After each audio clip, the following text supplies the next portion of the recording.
उष्णकटिबंधीय वन एक खूबसूरत जगह है, हरी भरी हरियाली से भरी हुई। वहाँ की हवा और पर्यावरण चमकते हुए साफ है। वहाँ एक थोड़े लंबे कानों वाला खरगोश रहता है, उसका नाम सैमी है। उसके पास अपनी एक सब्जी की क्यारी है, जिसकी वह बहुत ही प्यार से देखभाल करता है। वह पूरे जंगल में सबसे स्वादिष्ट सब्जी उगाना चाहता है। जब दोपहर का भोजन का समय आता है, तो वह एक ताजा गाजर निकालता है और उसके अद्भुत स्वाद का आनंद लेते हुए उसे खाता है। लेकिन सब कुछ एक रात बदल गया जब सैमी बिस्तर में गहरी नींद में था। अगली सुबह जब सैमी ने खुद को एक मीठी गाजर से आनंदित करने का समय देखा, तो उसने कुछ अपमानजनक देखा। किसी ने बहुत बुरे शिष्टाचार के साथ एक कैंडी का रैपर उसकी सब्जी की क्यारी में फेंक दिया था। सैमी और भी अधिक हैरान हो गया जब उसने देखा कि वहाँ चारों ओर 100 और रैपर पड़े हुए थे। कुछ देर सोचने के बाद उसने कचरे के निशान का पीछा करने का फैसला किया। यह निश्चित था कि यह उसे सीधे उस बदमाश के पास ले जाएगा। निशान उसे एक बड़े पेड़ तक ले गया, जिसके नीचे रैपरों का एक बड़ा ढेर लगा हुआ था। अरे, कौन इतनी बेशर्मी से कचरा फैला रहा है? सैमी ने निराशा में कहा।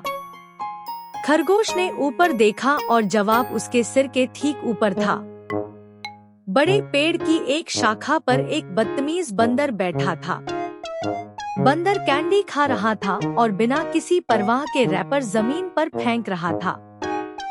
अरे तुम हमारे जंगल में कचरा क्यों फैला रहे हो? इसे तुरंत बंद करो, सैमी ने गुस्से में बंदर से कहा।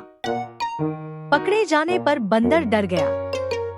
वह मुड़कर जितनी तेजी से भाग सकता था भाग गया और सारी कैंडी के बारे में भूल गया।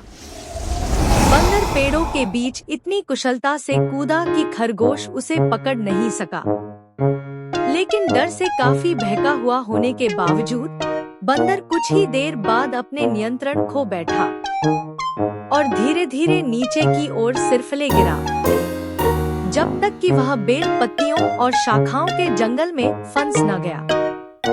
उसने खुद को मुक्त करने की कोशिश की, लेकिन उसके चारों ओर कोई भी नहीं था जो उसकी मदद कर सकता। बंदर ने सारी आशा खो दी। तभी अचानक पेड़ के पीछे से सैमी आ गया। उसने बंदर के पास जाकर पूछा, अरे बंदर, तुम्हारे इतने बुरे शिष्टाचार क्यों हैं? तुम्हें क्या लगता है कि तुम इस तरह से सारे कचरे को फैला सकते हो? बंदर के पास कुछ बोलने के लिए नहीं था, इसलिए वह बस शर्मिंदा होकर दूसरी ओर देख लिया। ठीक है, चिंता मत करो, सैमी ने दया दिखाते हुए कहा। मैं तुम्हें मुक्त कर दूंगा, सब कुछ ठीक हो जाएगा।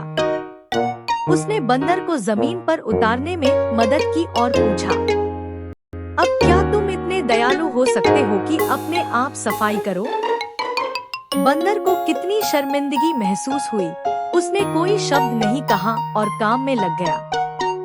उसने सब कुछ साफ कर लिया, आखिरी टुकड़े तक, जिससे जंगल पहले जैसा दिखने लगा। और सैमी अब फिर से अपनी गाजरों का आनंद अपनी साफ सुथरी सब्जी के बगीचे में ले सकता था, जहां अब एक अच्छे शिष्टाचार वाला बंदर भी था।